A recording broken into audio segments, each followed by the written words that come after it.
Bismillahirrahmanirrahim. Assalamualaikum warahmatullahi wabarakatuh.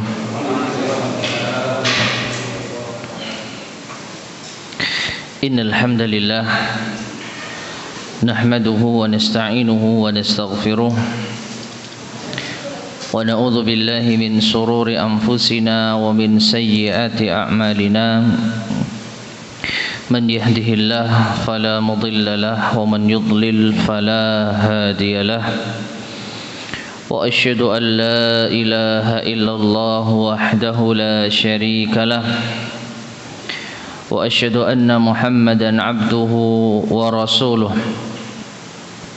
Allahumma salli wa sallim wa barik ala nabiyyina Muhammadin wa ala alihi wa ashabihi wa man tabi'ahum bi ihsanin ila yaumiddin, amma ba'd. Ma'asyiral muslimin rahimani wa rahimakumullah. Alhamdulillah, segala puji bagi Allah Subhanahu wa taala.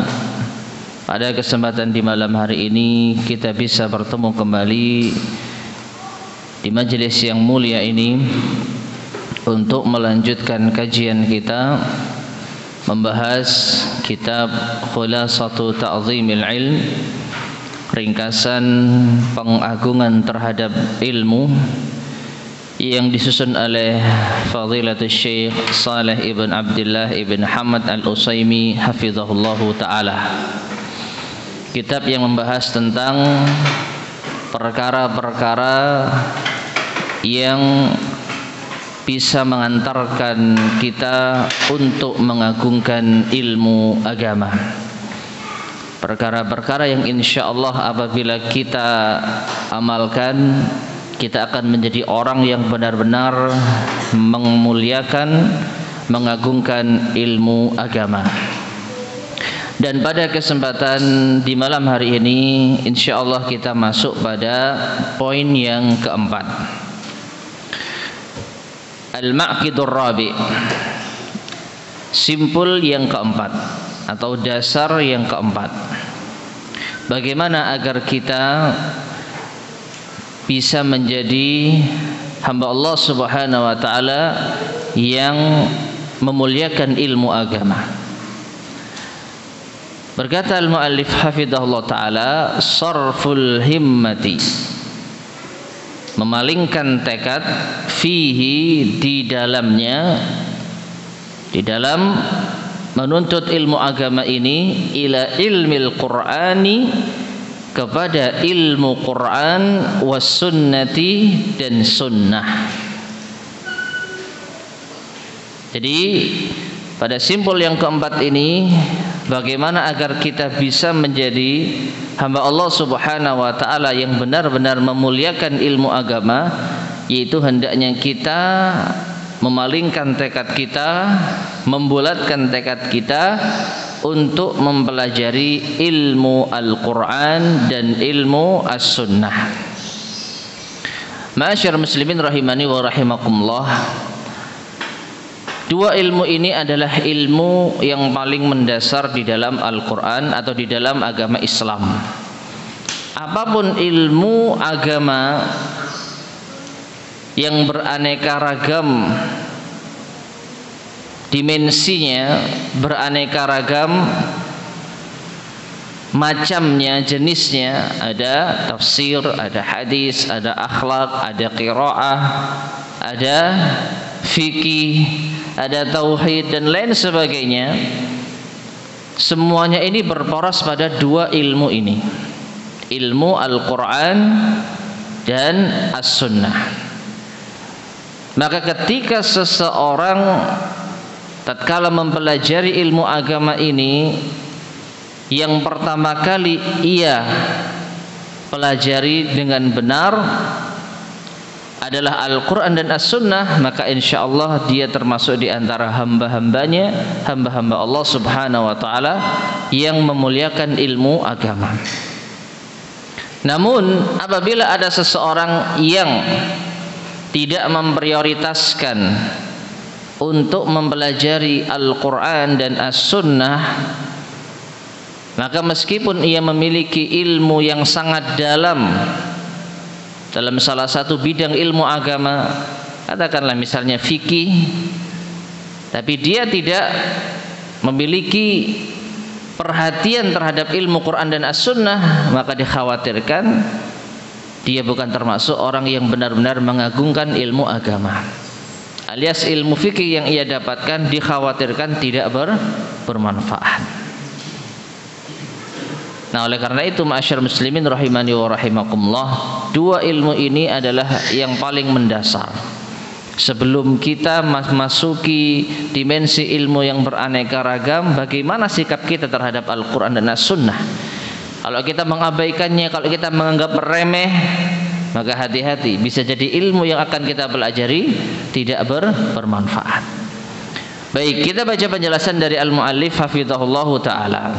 Beliau mengatakan, inna kulla ilmin, sesungguhnya setiap ilmu nafi'in yang bermanfaat, maradduhu itu kembalinya ila kalamillahi, kepada kalamullah wa kalami rasulihi sallallahu alaihi wasallam, dan kepada sabda rasulnya sallallahu alaihi wasallam.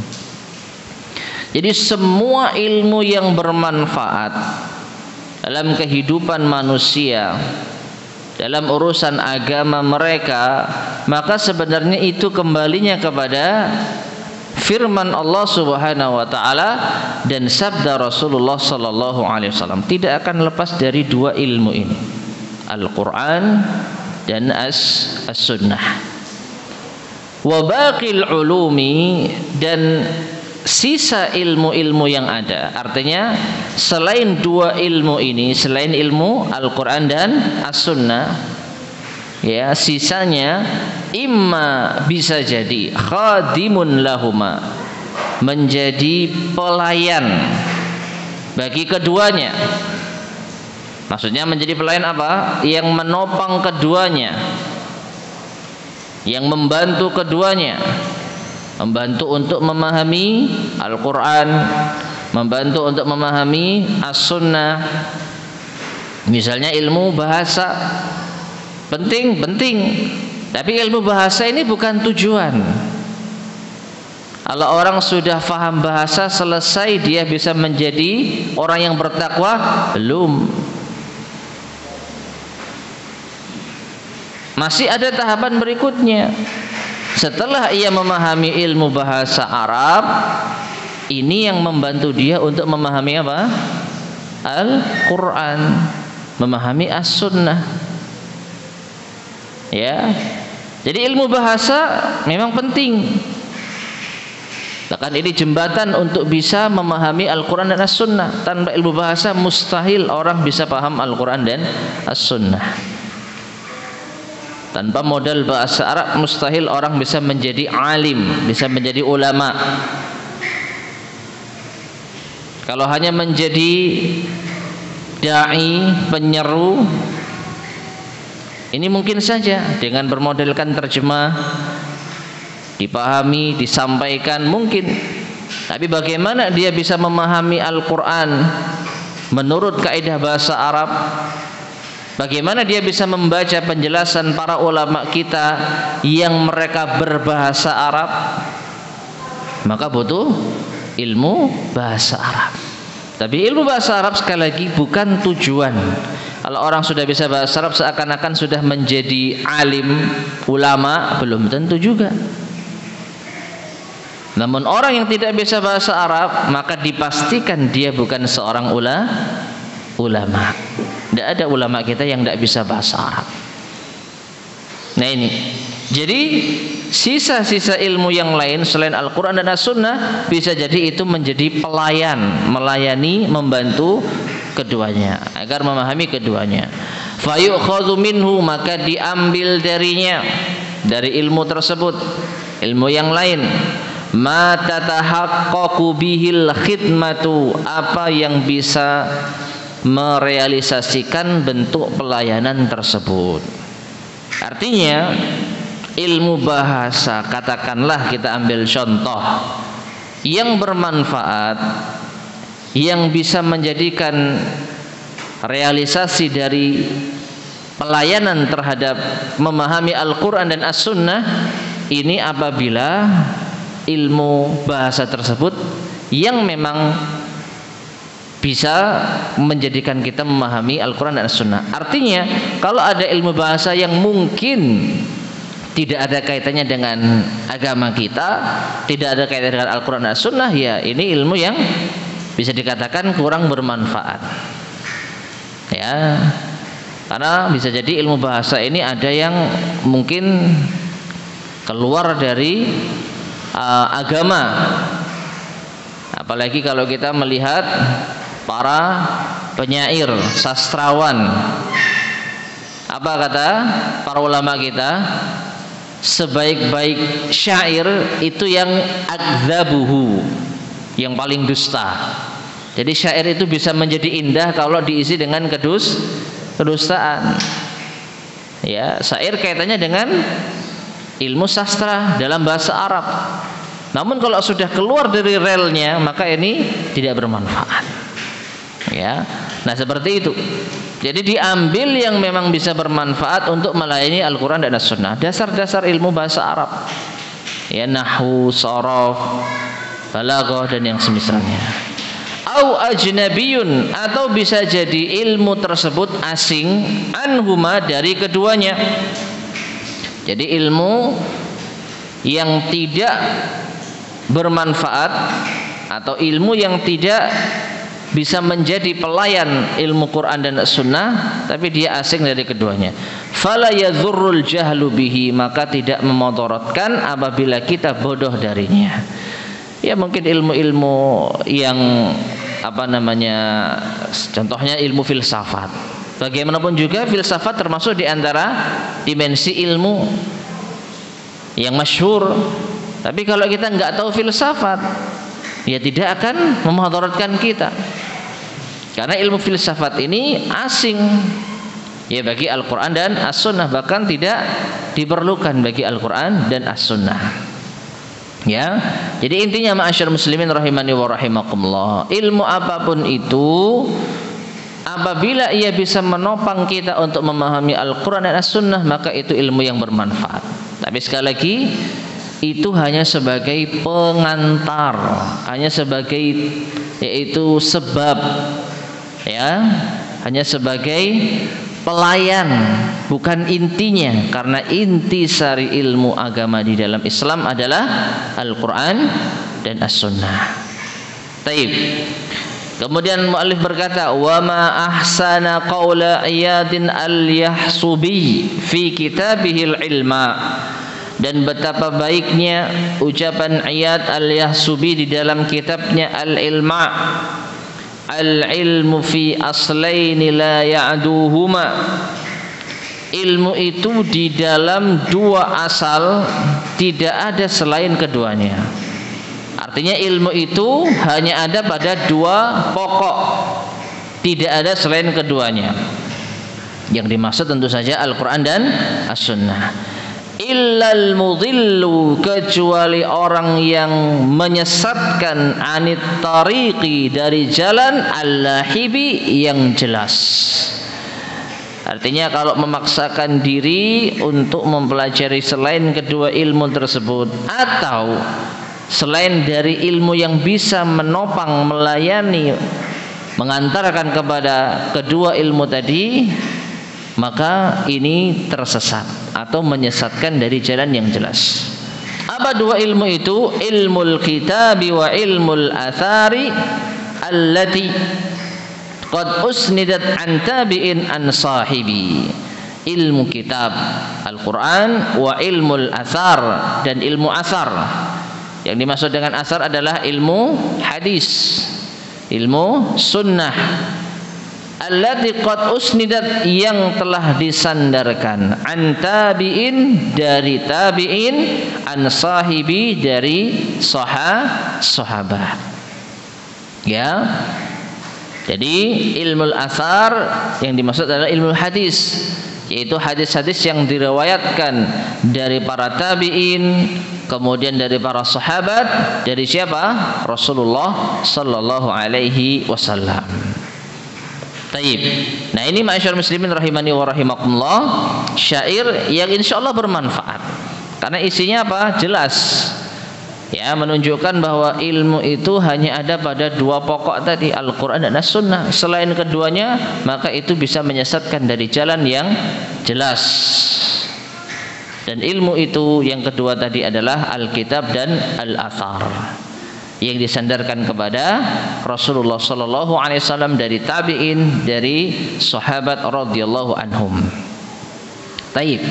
Kemudian selanjutnya muallif berkata, wa qad kana hadza huwa ilmu salafi, dan inilah dia ilmu salaf. Artinya para salaf dahulu konsentrasi mereka mempelajari dua ilmu ini. Alaihim rahmatullah, semoga Allah merahmati mereka. Tsumma kathural kalamu ba'dahum, kemudian banyak pembicaraan, banyak ucapan ba'dahum setelah mereka. Setelah siapa? Para salaf. Setelah era sahabat, tabi'in dan tabi'ut tabi'in. Fima la yanfa'u, pada apa-apa yang tidak bermanfaat. Ya, contoh tadi kita sampaikan ilmu kalam. Di zaman sahabat belum ada. Ya, ilmu filsafat di zaman para sahabat belum ada. Ini datang belakangan. Yang ini pun mereka ambil dari orang-orang kafir, diadopsi oleh sebagian kaum muslimin, dimasukkan ke dalam atau diterjemahkan ke bahasa Arab yang asalnya dari bahasa Yunani. Nah ini ilmu yang tidak bermanfaat.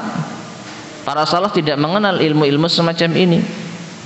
Ya, fal ilmu fil salafi aktsaru, maka ilmu di zaman salaf itu banyak yang tidak keluar dari Al-Quran dan As-Sunnah. Wal kalamu fi man ba'dahum aktsar, dan ucapan pembicaraan pada setelah mereka itu lebih banyak. Artinya kalau di zaman salaf itu yang beredar, yang dibahas ilmu Quran dan As-Sunnah, enggak lepas dari keduanya. Adapun setelah zaman salaf yang dibahas kalam, akal, filsafat. Jadi Al-Quran As-Sunnah itu hanya sebagian saja yang dibahas, itu pun untuk mendukung filsafat. Ya. Nah, oleh karenanya yang terakhir di sini al-mu'allif membawakan ucapan dari Ayyub As-Sakhtiyani, salah seorang tabi'in. Qala Hammad bin Zaidin, Hammad bin Zaid berkata, qultu li Ayyub As-Sakhtiyani, aku berkata kepada Ayyub As-Sakhtiyani, yaitu seorang tabi'in, al-ilmul yawma aktsaru aw fima taqaddam, ilmu pada hari ini, maksudnya di era saat ini, di zaman tabi'in dan mendekati tabi'in, aktsar, apakah lebih banyak, aw fima taqaddama, atau pada zaman yang telah berlalu. Maksudnya, wahai Ayyub As-Sakhtiyani, ya, ilmu ini di zaman sekarang lebih banyak atau di zaman yang dahulu, di zaman sebelum Anda.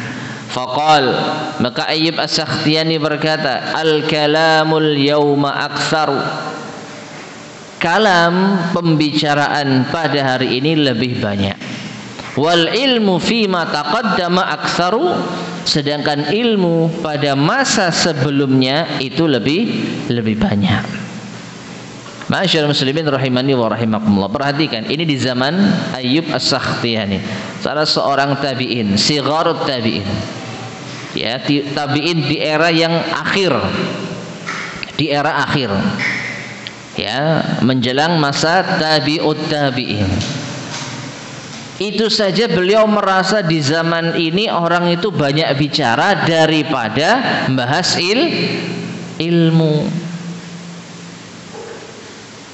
Dibandingkan bahas ilmu, orang zaman sekarang, zamannya tabi'in generasi akhir itu lebih banyak bicara. Kalau di zaman dahulu ilmu yang lebih banyak dibahas. Lah bagaimana dengan zaman kita? Bagaimana dengan zaman setelahnya? Tentu lebih mengenaskan lagi. Dan kalau kita perhatikan ma'asyar muslimin rahimani wa rahimakumullah, benarlah apa yang dikatakan oleh beliau rahimahullah ta'ala, dengan tidak meremehkan dimensi ilmu agama yang lain. Kita ambil contoh fikih ya, dengan tidak meremehkan ilmu fikih ya. Kalau kita perhatikan pembahasan di dalam ilmu fikih itu terkadang sangat panjang sekali. Memang isinya pemahaman, isinya adalah adu argumentasi. Tapi kalau kita perhatikan, ini yang lebih dominan. Bagaimana membahas pendapat fulan, pendapat mazhab fulan, pendapat ini, pendapat itu, bagaimana sisi pendalilan mereka, bagaimana bantahan terhadap ini dan terhadap itu. Ya, padahal yang dibutuhkan dalam fikih itu amal, kan begitu. Kita belajar fikih ini untuk apa sih? Untuk beramal, kan begitu. Kita tahu rukun sholat agar kita bisa mengamalkannya. Kita tahu hal-hal yang membatalkan sholat agar kita bisa menghindarinya. Kita tahu syarat sahnya puasa agar kita bisa memenuhinya. Kita tahu hal-hal yang disunahkan di dalam puasa agar kita bisa mengamalkan dan memaksimalkan pahalanya. Itu tujuan utama. Namun tidak bisa kita pungkiri ketika membahas masalah fikih misalnya, dan sudah terlalu dalam, itu yang paling dominan adalah kalam, berbicara, adu argumentasi, ya, bantahan terhadap dalil, hujah dan lain sebagainya. Nah, oleh karena itu ma'asyar muslimin rahimani wa rahimakumullah, ini isyarat bahwa semakin ke belakang justru kita semakin banyak bicara, ilmunya sedikit. Sedangkan di zaman dahulu kala ilmu yang lebih banyak. Jadi Al-Quran dan As-Sunnah itu yang lebih dominan. Sedikit mereka yaitu berbicara, sedikit dari mereka itu yang mengemukakan pendapat. Dan kalau sekarang sangat disayangkan, kita lebih mengenal pendapat mazhab dibandingkan dengan dalil Al-Quran dan As-Sunnah. Apa hukumnya ini? Oh, menurut mazhab Syafi'i A. Apa hukumnya itu? Menurut mazhab Hambali B. Ini yang kita tahu. Mengapa mazhab itu bisa mengatakan hukumnya A, atau mengapa mazhab ini bisa mengatakan hukumnya B? Wallahu a'lam. Dalilnya dari mana? Wallahu a'lam. Dari sinilah muncul fanatik terhadap mazhab. Tidak kita pungkiri mazhab termasuk di antara ilmu alat yang kita butuhkan. Para ulama kita memang menjelaskan ketika kita mau belajar fikih itu di antara jembatan atau di antara pintu awalnya mempelajari mazhab. Tapi sekali lagi itu sebenarnya hanya sebagai sarana agar kita bisa praktis di dalam mengamalkan. Terus setelah itu apa? Membahas dengan dalil-dalilnya. Namun ini sekali lagi wallahu a'lam bishawab, ada sisi kekurangannya, karena terkadang kita yang dibutuhkan apa? Amal, dalilnya mana? Selesai. Tanpa tahu, tanpa harus mengetahui mazhab A, mazhab B, mazhab C. Oleh karena itu di antara ulama kita yang getol untuk mengajak umat ini kembali kepada Al-Quran dan As-Sunnah secara simpel dan jelas, di antaranya adalah Syekh Muhammad Nasiruddin Al-Albani rahimahullahu ta'ala. Ya, jadi beliau banyak memberikan pencerahan tentang masalah ini. Bagaimana agar umat ini kembali kepada Al-Quran dan As-Sunnah. Otomatis dengan demikian tidak bisa kita pungkiri pentingnya kita mempelajari Al-Quran beserta tafsirnya, pentingnya kita mempelajari hadis As-Sunnah beserta syarahnya. ya. Dan seperti itu. Jadi ini simpul yang keempat, agar kita benar-benar bisa mengagungkan dan memuliakan ilmu, hendaknya kita memiliki perhatian ya yang khusus terhadap Al-Quran dan As-Sunnah. Oleh karena itu saya sangat sarankan, kalau ada majelis kajian tafsir Al-Quran, datangi, karena ini langka.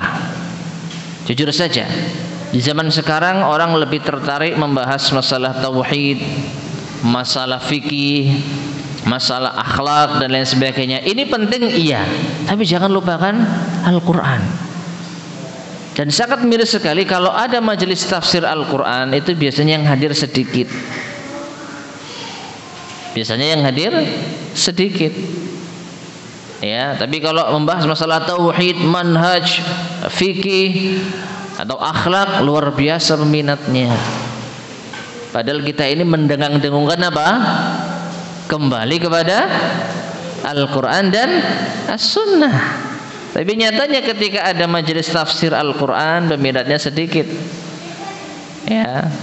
Nah ini, mari kalau ada majelis tafsir Al-Quran, silakan datangi, silakan hadiri, karena itulah ilmu yang insya Allah paling utama. Ya. Terlepas dari memang kita butuh untuk memurnikan akidah, iya betul, tapi jangan sekali-kali lupakan ilmu Al-Quran. Wallahu a'lam bishawab. Baik, masyarakat muslimin rahimani wa rahimakumullah, itu simbol yang keempat. Sekarang kita melanjutkan simbol yang kelima, al-maqidul khamis. Simbol yang kelima, pokok yang kelima. Berkata al-muallif hafizahullah ta'ala, sulukul jaddatil musilati ilaihi. Bagaimana agar kita bisa menjadi orang yang memuliakan ilmu, mengagungkan ilmu, yaitu hendaknya kita menempuh jalan yang mengantarkan kita pada tujuan. Menempuh jalan yang mengantarkan kita pada tujuan. Tujuan apa? Ya ilmu. Masyaallah muslimin rahimani wa rahimakumullah. Ini mengisyaratkan kepada kita bahwasanya menuntut ilmu itu ada caranya. Menuntut ilmu yang benar, yang sesungguhnya itu ada jalannya. Tidak asal-asalan. Ya, dan ini sering kita jumpai, bagaimana para asatidzah kita menasihatkan kepada kita, jangan kita ini belajar tanpa arah.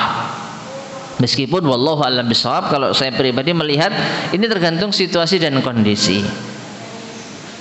Kalau kita memiliki modal yang baik, kita masih muda, kita punya tekad, kesungguhan, dan kita masih bisa untuk menghabiskan waktu kita di dalam menuntut ilmu agama, maka tempuhlah jalan yang akan kita bahas ini. Namun kalau kita tidak seperti itu, apa artinya? Mohon maaf, kita sudah berumur dan hafalan kita sudah luntur, pemahaman kita agak terlambat, ya, tenaga kita juga jauh berkurang. Maka tentu orang semacam ini tidak bisa kita paksakan untuk menempuh jalan yang akan kita bahas ini. Karena di zaman sekarang, kalau kita perhatikan, ada orang yang mau ngaji saja, masya Allah, kita sudah bersyukur. Mau datang ke masjid saja, jangankan taklim, sholat jamaah, ini sudah bersyukur. Karena memang ya generasi kita ini sudah sangat luar biasa jauhnya, kualitasnya sudah sangat luar biasa lemahnya, sehingga ketika ada orang yang bisa rutin datang ke masjid, ikut sholat jamaah, ini patut kita apresiasi. Baru setelah itu kita tambahkan lagi, silakan hadir di majelis ilmu. Itu pun ya duduk saja, menyimak saja, faham tidak faham, itu kita sudah apa? Bersyukur. Sangat senang sekali. Nah, untuk orang semacam ini tentu wallahu alam bisawab, ya tidak kita arahkan pada poin yang kelima ini. Ya. Poin yang kelima ini adalah poin yang sangat ideal bagi orang yang benar-benar ingin menuntut ilmu agama sesuai dengan petunjuk para ulama kita. Artinya dengan ini insya Allah mereka bakal jadi ulama, minimalnya ustadz yang akan bisa mengambil ilmu dari ulama. Mereka bisa menjadi penyampai dakwah kepada umat. Nah, ini jalan yang harus ditempuh. Taib, kita bacakan penjelasan dari al-mu'allif hafizahullahu ta'ala. Beliau mengatakan likulli matlubin tariqun yusilu ilaih. Setiap apa yang diinginkan itu ada jalan yang mengantarkan ke sana. Ini kalimat yang sangat indah ya. Setiap apa yang kita inginkan itu pasti ada jalannya. Dan ini berlaku bagi semua urusan. Kalau kita mau kaya ada jalannya. Kalau kita mau dunia ada jalannya. Kalau kita mau pintar ada jalannya. Sampai pun kalau kita mau gila ada jalannya. Setiap apa yang kita impikan dan inginkan pasti ada jalannya. Maka faman salaka jaddata matlubihi, barang siapa yang menempuh jalan yang diinginkan, auqafathu alaihi, maka ia akan sampai ke sana. Ya, contoh mudah dalam masalah keseharian kita. Kita mau kemana? Kita mau ke Surabaya. Ada jalannya enggak? Ada. Jelas enggak? Jelas. Nah, kalau kita menempuh jalan yang jelas ke Surabaya, insya Allah kita akan sampai ke Surabaya. Tapi kalau kita ingin ke Surabaya tapi kita nggak lewat jalan yang jelas dan kita tidak punya arah menuju ke sana, sampai nggak akan sampai. Kalaupun sampai, ya mungkin karena kebetulan, tapi itu menghabiskan waktu yang panjang. Mau kemana? Mau ke Surabaya. Lewatnya lewat mana? Lewat mana sana itu? Krian. Dari Krian kemana? Wes pokoknya jalan. Dari Krian ke Mojokerto. Dari Mojokerto Lamongan. Dari Lamongan ke Gresik. Dari Gresik sampai Surabaya. Nah, ini saya ngawur sampai Surabaya. Iya. Tapi bukan seperti itu yang baik. Anda habis waktu berapa? Ya. Maka dari itu ilmu pun juga demikian. Kalau Anda ingin meraih ilmu, ada jalannya yang sudah ditentukan, yang sudah digariskan. Kalau Anda tidak lewat jalan itu, maka Anda tidak akan sampai pada tujuan. Kalaupun sampai, Anda akan menghabiskan waktu yang panjang, yang percuma demi untuk meraih mungkin satu ilmu saja. Yang seharusnya kalau Anda habiskan waktu itu untuk yang lain, Anda akan bisa mendapatkan ilmu yang lebih banyak. Nah ini, oleh karenanya waman adalah anha, dan barang siapa yang berpaling darinya, dari jalan yang sudah digariskan tadi, arah dan tujuan yang jelas tadi, lam yadfar, maka ia tidak akan beruntung bimatlubihi, untuk meraih apa yang diinginkan. Ya contoh tadi itu, jalan ke Surabaya sudah jelas ya, ada arahnya. Kalau kita menyimpang darinya, maka tidak akan sampai pada tujuan. Nah, wa inna lil ilmi, dan bahwa sesungguhnya ilmu itu memiliki tariqan, jalur atau jalan, man akhtaaha dhalla, siapa yang keliru jalannya maka ia akan tersesat. Walam yanalil maqsuda, dan dia tidak akan meraih yang diinginkan, yang dimaksud. Wa rubbama asaba faidatan qalilatan, dan bisa jadi ia akan meraih faidah yang sedikit, ma'a ta'bin katsirin, bersama dengan kelelahan yang banyak. Nah, ini contoh yang tadi kita sampaikan. Benar bisa lewat sana itu sampai ke Surabaya bisa, tapi butuh waktu berapa lama dan butuh kelelahan yang seberapa, tidak seimbang dengan hasil yang didapat. Ke Surabaya tujuannya ngapain? Cuman mau ngambil utangan. Jadi ada teman yang bayar utang, berapa utangnya? 10.000. Ada teman saya mau nyaur utang 10.000, saya ngambil. Lewatnya lewat mana? Ya lewat sana tadi. Ya. Lewat ke arah barat, muter baru sampai ke Surabaya. Karena memang dia tidak tahu arah atau dia sengaja menyimpang dari arah. Maka dia dapat enggak keuntungan? Dapat. Alhamdulillah, utangku dibayar berapa? 10.000. Ya, tapi berapa jam Anda menghabiskan waktu itu untuk hanya sekedar mendapatkan uang 10.000 tersebut? Demikian pula dengan ilmu. Kalau Anda tidak melalui jalur yang tepat, maka bisa jadi Anda akan mendapatkan ilmu tetapi tidak seimbang dengan waktu yang telah Anda habiskan. Waktu sepanjang itu hanya mungkin dapat ilmu sekian persen. Nah kan sayang, eman. Belum lagi kalau ternyata nggak sampai tujuan, nggak dapat ilmu. Sama seperti orang tadi, ya mau ngambil pembayaran utang 10.000 lewat sana tapi nggak sampai Surabaya. Ya sudah salah jalan, nggak dapat uang.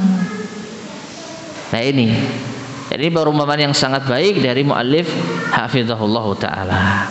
Jadi semua tujuan itu ada jalurnya. Tempuhlah jalur itu, niscaya Anda akan mendapatkan apa yang Anda inginkan. Termasuk di antaranya ilmu agama. Baik. Wa qad dzakara hadha at-tariqa bilafdhin jami'in mani'in, dan sungguh telah menyebutkan jalan ini, jalan cara menuntut ilmu, bilafdhin jami'in, dengan lafaz yang jami', mani' dan juga mani. Ya, jami' mani itu istilah, ya, istilah intinya itu lafaz yang sangat pas, lafaz yang sangat ringkas, mencakup dan juga menolak hal-hal yang di luar itu. Ya, intinya dengan lafaz yang sangat ringkas. Siapa? Muhammadu Murtada ibnu Muhammadin Az-Zabidi. Muhammad Murtada bin Muhammad Az-Zabidi, sahib Tajul Arus, penulis kitab Tajul Arus. Tajul Arus itu kitab tentang kamus, ya, kamus. Di antara kamus yang menjadi rujukan dan kamus besar bahasa Arab adalah Tajul Arus. Ya, bukan kamus Arab Indonesia loh ini. Bukan kamus Arab Indonesia, tapi Arab-Arab. Ya, Arab-Arab. Naam. Fi manzumatin lahu, di dalam manzumah, yaitu syair beliau tusamma, yang dinamakan Alfiyatus Sanad. Ya, jadi Muhammad Murtada Az-Zabidi menulis sebuah syair yang berjudul Alfiyatus Sanad. Di dalamnya yaqulu fiha, beliau mengucapkan, fama hawal ghayata fi alfi sanah, maka tidaklah mengumpulkan tujuan di dalam 1000 tahun, syakhsun, seseorang, fakhud min kulli fannin ahsanah, maka ambillah di setiap ilmu itu ahsanah, yang terbaiknya, bihifdzi matnin, dengan menghafal matan, jami'in, yang mencakup, lirrajihi, yang rajih, yang lebih kuat, ta'khudhuhu, yang engkau ambil, ala mufidin, dari seorang yang bisa memberikan faedah, nasihi, yang memberi nasihat.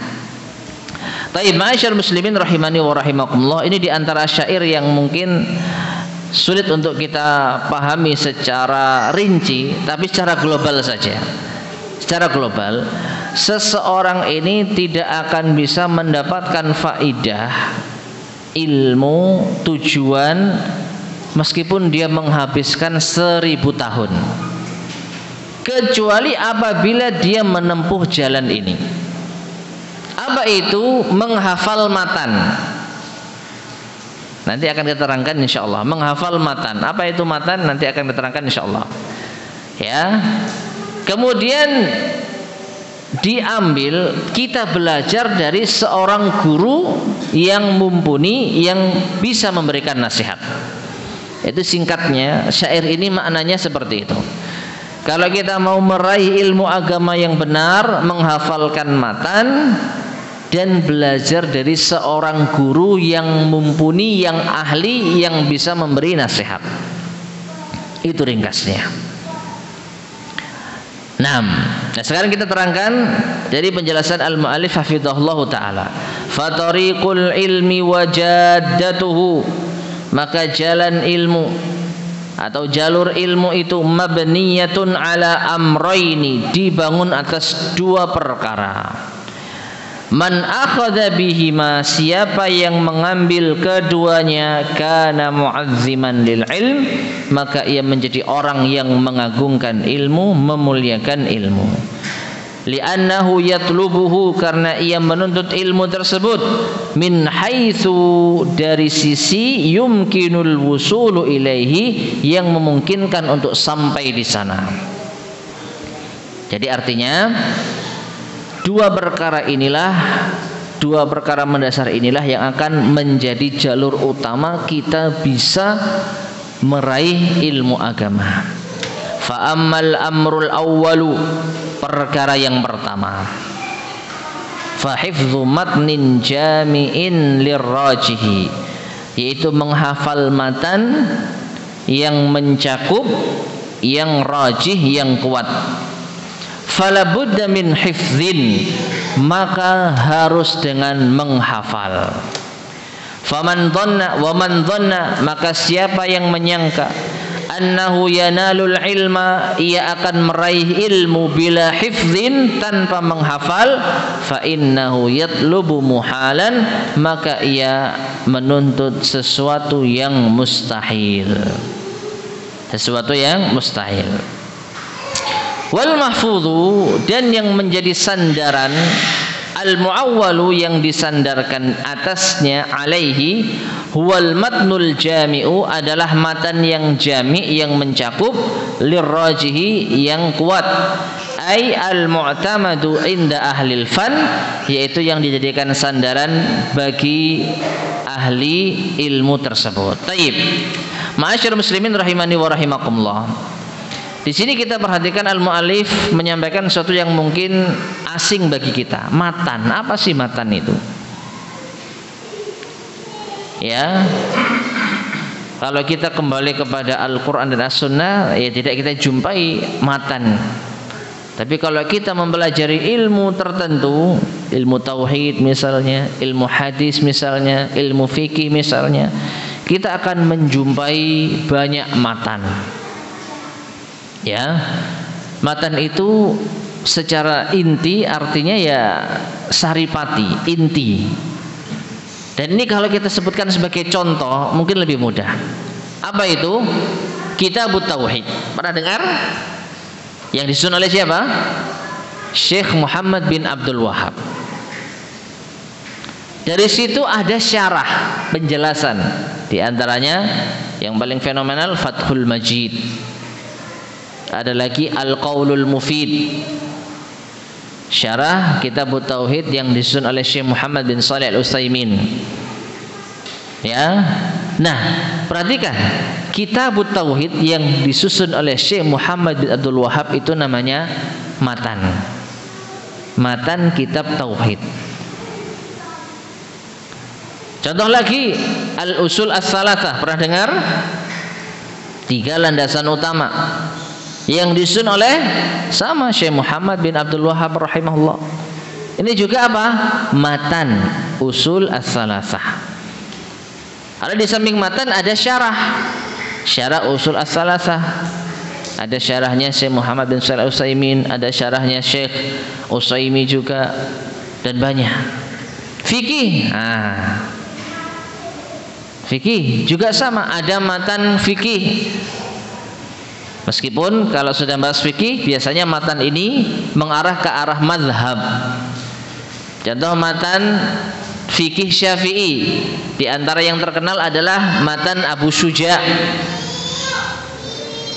yang judul aslinya Al-Ghayatu wat Taqrib.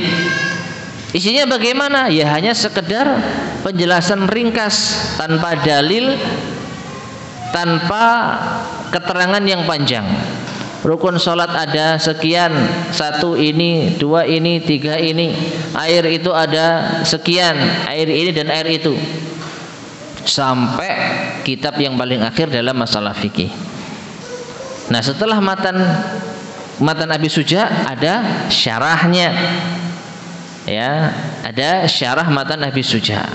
Nah, jadi intinya ma'asyar muslimin rahimani wa rahimakumullah, ilmu apa yang mau kita geluti, ilmu apa yang mau kita pelajari secara apa namanya itu spesialis ya, spesifik ya, karena kalau zaman sekarang bisa dikatakan mustahil orang bisa menjadi ulama dalam berbagai bidang.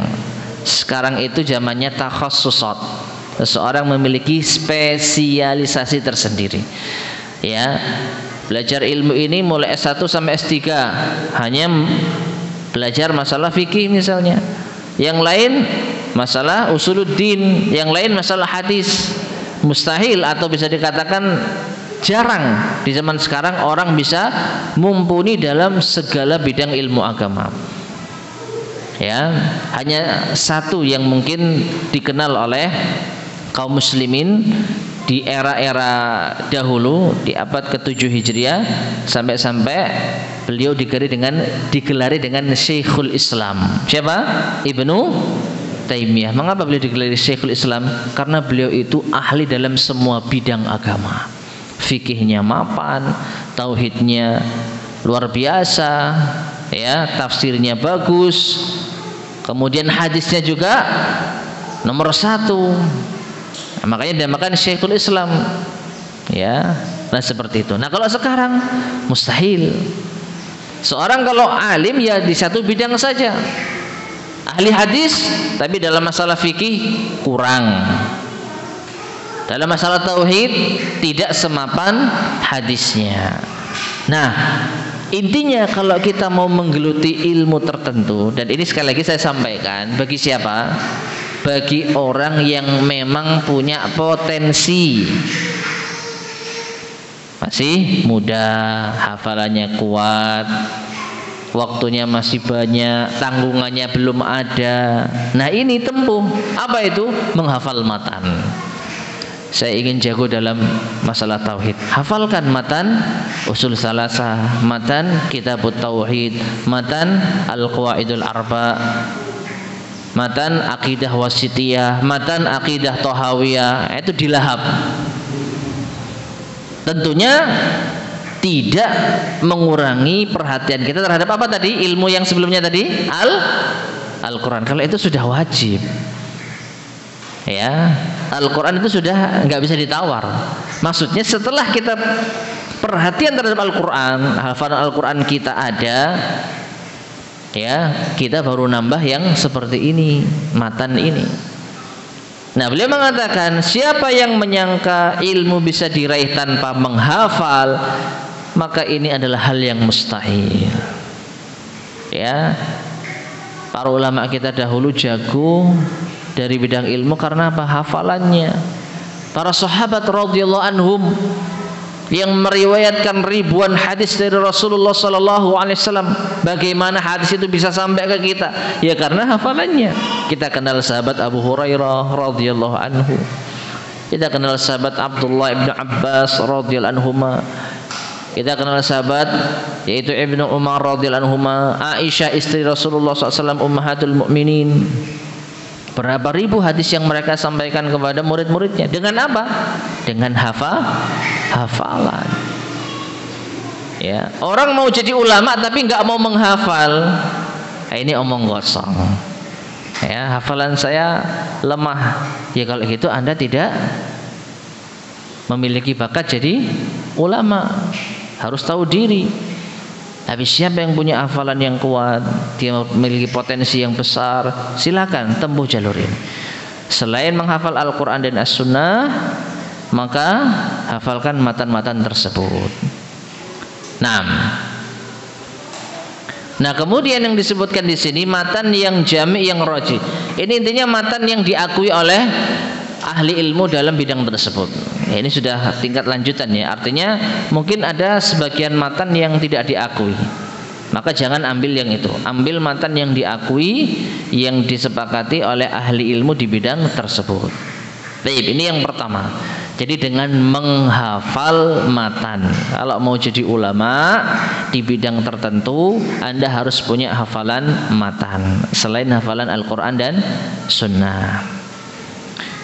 Adzan. Sudah adzan. Fadal, mungkin bisa adzan terlebih dahulu.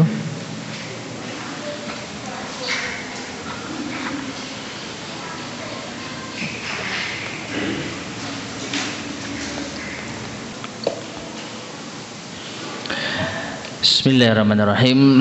Ma'asyiral muslimin rahimani wa rahimakumullah. Kita lanjutkan kembali. Jadi yang pertama, bagaimana menempuh jalan untuk bisa meraih ilmu yang sesungguhnya dengan menghafal matan.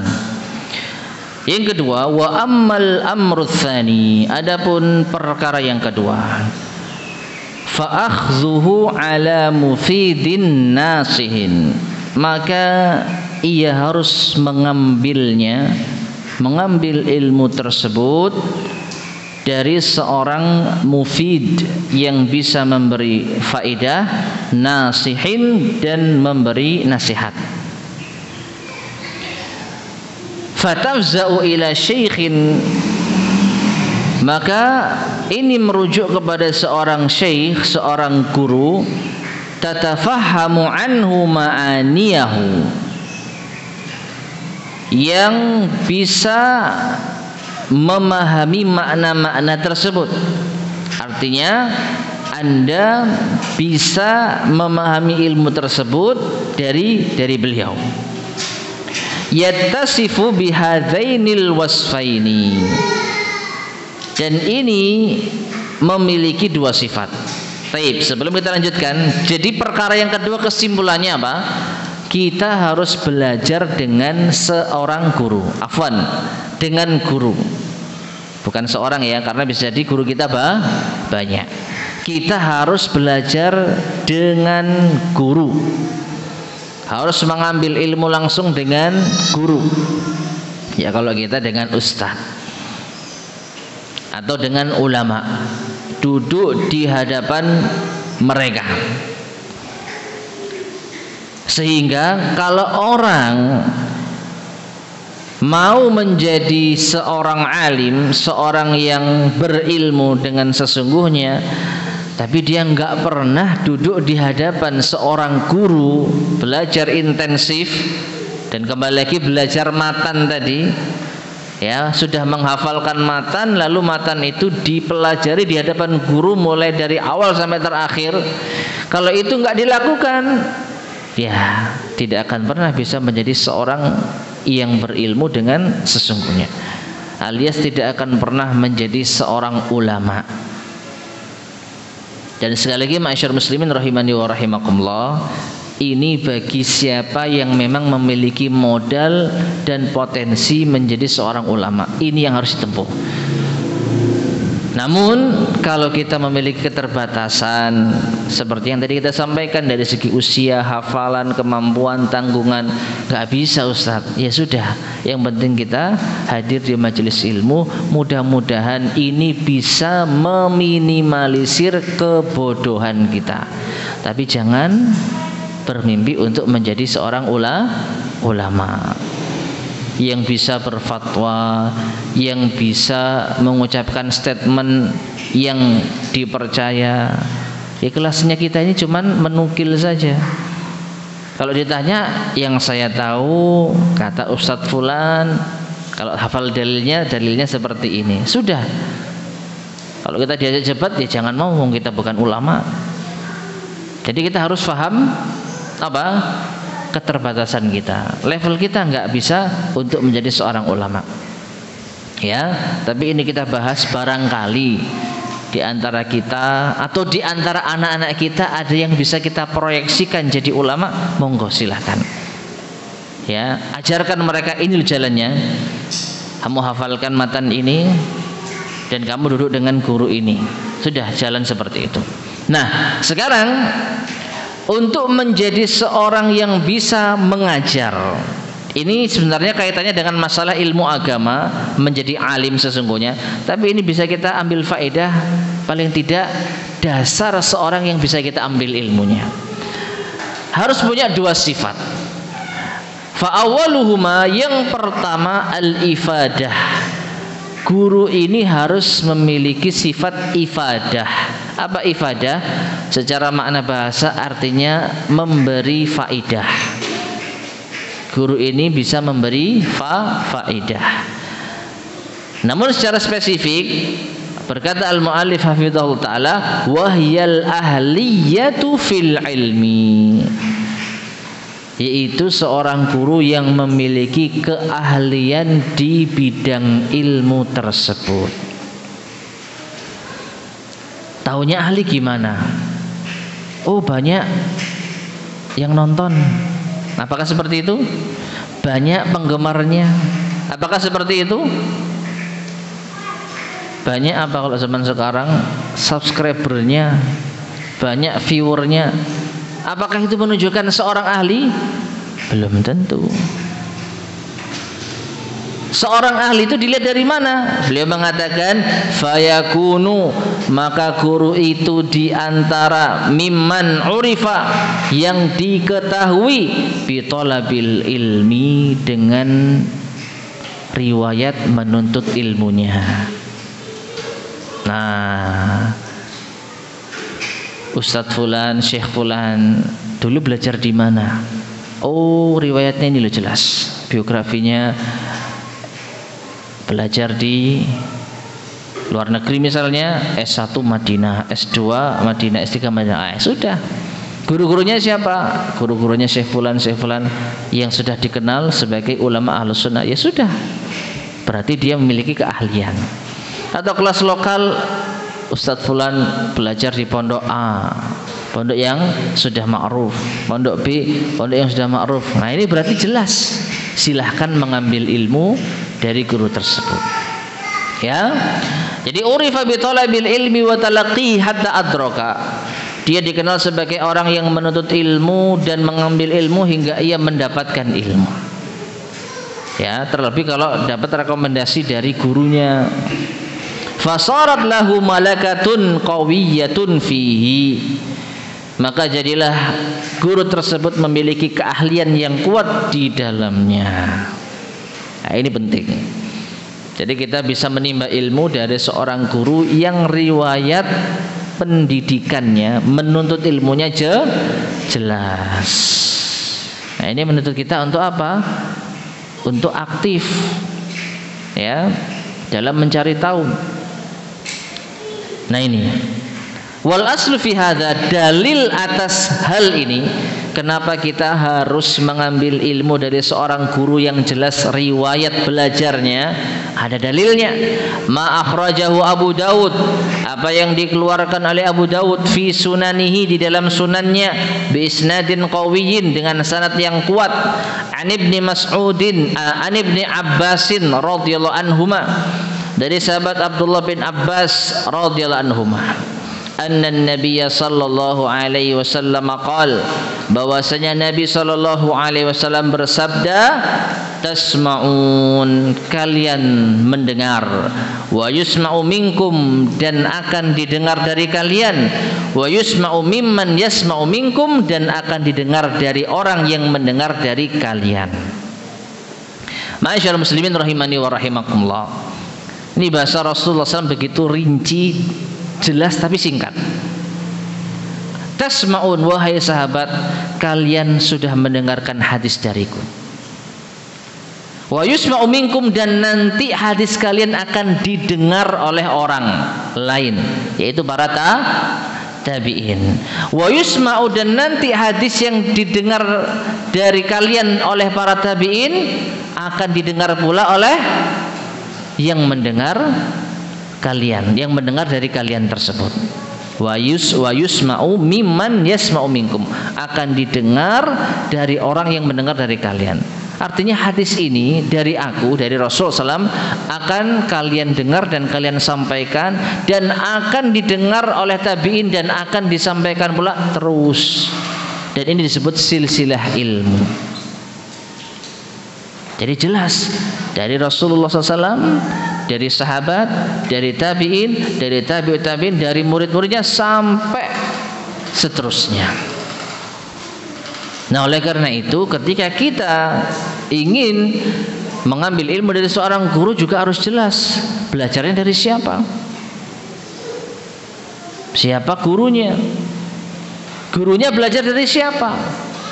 Sampai pada titik sudah kita sepakati, oh, Ustadz ini ujung-ujungnya riwayat belajarnya kepada Syekh Fulan yang sudah jelas disepakati keilmuannya Ahlus Sunnah, seperti Syekh Muhammad Nasiruddin Al-Albani, Syekh Muhammad bin Shalih Al-Utsaimin, Syekh Abdul Aziz bin Abdullah bin Baz, 3 ulama yang cukup fenomenal di zaman akhir ini, yang mereka semua sudah meninggal dunia rahimahumullahu rahmatan wasi'ah.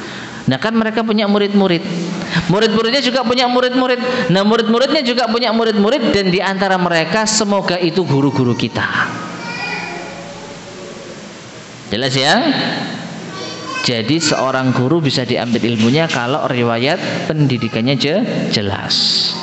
Kemudian kata beliau, wal ibratu bi umumil khitab, yang diambil pelajaran adalah secara umum pembicaraan ini, la bi khususil mukhatab, tidak karena kekhususan yang dibicarakan. Artinya memang ini hadis yang dibicarakan, tapi maksudnya secara umum ilmu. Fala yazalu, maka senantiasa min ma'alimil ilmi, di antara simbol-simbol ilmu, fi hadhil ummah, pada umat ini, an ya'khudahul khalifu anis salifi, ya, generasi setelahnya khalaf itu mengambil dari generasi sebelumnya salaf, ya. Dan kita sekarang mengambil ilmu dari guru kita mengambil ilmu dari gurunya mengambil dari ulama terus menerus, yaitu memiliki jalur keilmuan yang insya Allah sampai kepada Rasulullah Sallallahu Alaihi Wasallam. Jadi ini syarat yang pertama, guru bisa kita ambil ilmunya kalau riwayat belajarnya apa? Jelas, menyambung sampai kepada ulama Ahlus Sunnah wal Jamaah. Kemudian ammal wasfus tsani, adapun sifat yang kedua, seorang guru itu bisa dikatakan memberi manfaat, bisa mengajarkan ilmu, fahuwan nasihah. Sifat yang kedua adalah nasihat. Seorang guru itu harus memiliki sifat nasihat. Wa tajma'u ma'nayaini itsnaini, dan sifat nasihat ini terkumpul dalam 2 makna. Yang pertama, ahaduhuma salahiyatus syaikhi lil iqtida'i bihi, kelayakan untuk diteladani. Guru ini memiliki kelayakan untuk diteladani. Artinya bukan seorang guru yang kacau, bukan seorang guru yang ahli maksiat, bukan seorang guru yang memiliki kepribadian yang buruk. Loh, guru itu riwayat belajarnya jelas, belajar sama Ustadz Fulan, Syekh Fulan, jelas. Iya, tapi secara personal dia tidak layak menjadi seorang guru. Kenapa? Karena adabnya, karena perilakunya, karena kesehariannya, ya. Maka seorang guru yang dikatakan nasihat itu harus memiliki kelayakan untuk diteladani. Wal ihtida'i bihadihi, dan juga diambil petunjuknya, wadallihi wasamtihi, dan juga bagaimana petunjuknya dan juga akhlaknya, perilakunya. Ini menunjukkan akhlak itu penting. Jangan sampai kita mengatakan yang penting ilmunya, enggak apa-apa. akhlaknya buruk, yang penting kita ngambil ilmunya. Ini salah. Seorang guru bukan hanya ilmunya saja yang diambil, tapi kepribadiannya. Di zaman Imam Ahmad, ya saya lupa berapa persisnya, yang jelas yang hadir itu ratusan ribu. Sebagian kecil mencatat, sebagian besar melihat bagaimana adabnya Imam Ahmad. Subhanallah. Ya, sebagian kecil mencatat, mungkin itu yang akan menjadi ulama penerus ya. Sebagian yang lain melihat bagaimana adabnya Imam Ahmad. Bagaimana sih beliau ketika bicara, ketika menjawab, ketika berkomunikasi dengan muridnya. Nah, ini bagian dari agama, bagian dari ilmu. Maka nggak bisa kita bayangkan kalau ada seorang yang hafidh, hafal Quran, hafal hadis, hafal matan ini, hafal matan itu, riwayat belajarnya jelas, tapi dia suka dusta, tapi akhlaknya buruk, menampilkan kefasikan, berbuat dosa terang-terangan. Bisakah kita ambil ilmunya? Nggak bisa, karena dia tidak layak untuk diteladani. Nah, ini syarat yang pertama. Makna yang pertama dari seorang guru yang memiliki sifat nasihat. Wal akhir, dan yang terakhir, makna yang kedua atau syarat yang kedua, ma'rifatuhu bitara'iqit ta'lim. Dia juga harus mengetahui metode pengajaran.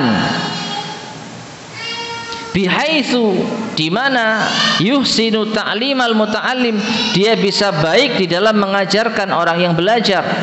Wa ya'rifu ma yasluhu lahu wa ma yadurruhu, mengetahui apa yang maslahat bagi muridnya, apa yang madarat bagi muridnya.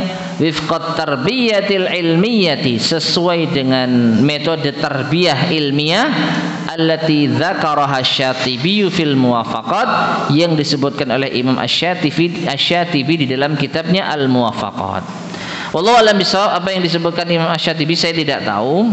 Yang jelas secara garis besar, seorang guru ini bisa kita ambil ilmunya, dan dia masuk kategori seorang yang memberi nasihat kalau dia tahu bagaimana metode mengajar. Artinya dia bisa mentransfer ilmu.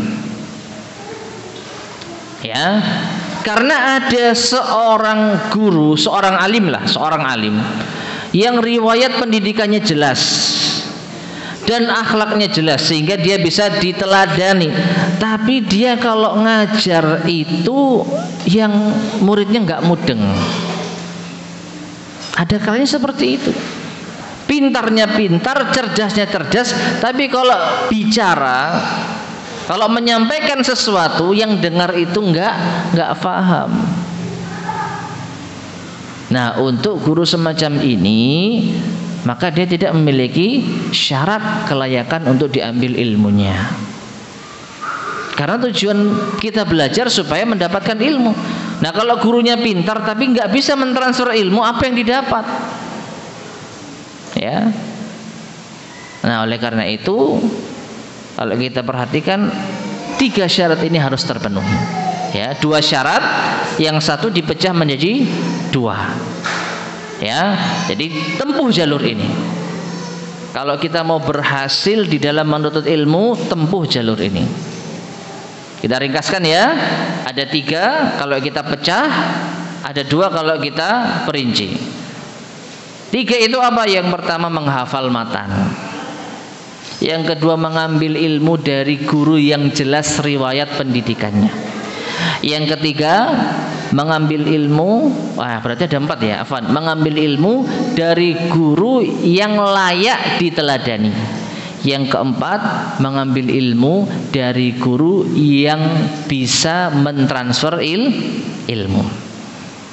Jadi poin yang ke-5 ini, simbol yang ke-5, kalau bisa kita ringkaskan, bagaimana cara kita untuk sukses menjadi seorang penuntut ilmu sejati yang insya Allah akan diproyeksikan menjadi seorang ulama, harus memenuhi 4 perkara ini ya.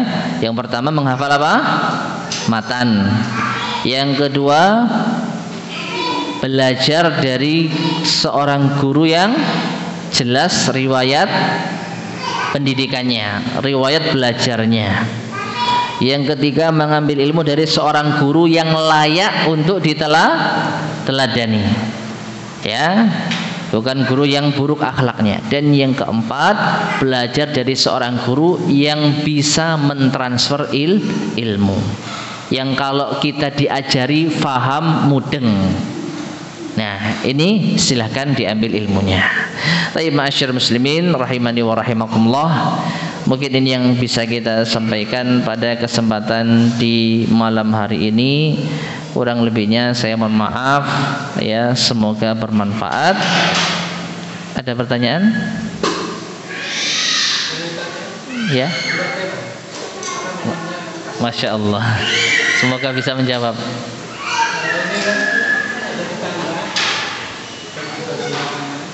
Ya.